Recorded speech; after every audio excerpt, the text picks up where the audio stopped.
Serving God, that is what empowers us to command the supernatural. To serve means to be at the behest of another. When you see ambassadors, when they are sent, they serve at the pleasure of the king. This is the bidding of Jesus.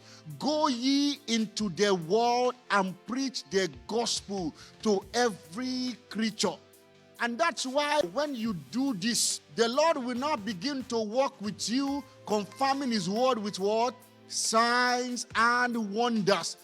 For Samson, before he was born, he was already commissioned that this one will be a Nazarene. No razor will come on his head. This one will be a deliverer for the Israelites. So he was dedicated for service. And we see that he was operating in the supernatural. At one time, Samson uprooted the city gate by himself. That's not natural strength. That's supernatural. But you know why? He was commissioned to serve. At another time, this same man took the jawbone of an ass and killed 1,000 Philistines.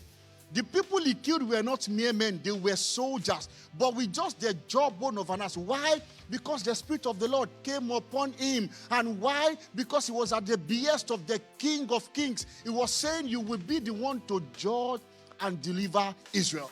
We also saw David. You see, David made a very important statement. He said, who is he that defiled the army of the God of Israel? So David took it upon himself to say, I will serve at the pleasure of my king.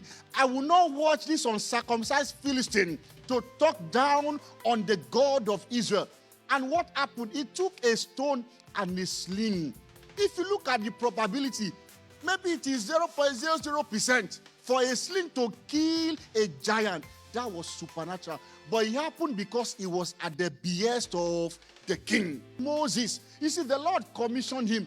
He said, I am now sending you. Take this rod, with it you will do what? Signs and wonders. So signs and wonders will not follow if you don't take this rod. And you won't take this rod if you don't accept to go to Pharaoh. You see, the task that God gave Moses, when we read through it now, we can skip through and enjoy it. This was a man that God is sending back to a place where he's a fugitive. That death sentence was hanging on his neck. But he said, Lord, here I am. I am going. And God said, as you go, you will take this. And we see that God made Moses a God unto Pharaoh. And he did signs and wonders. If you line up to his service, that is when you begin to command the supernatural.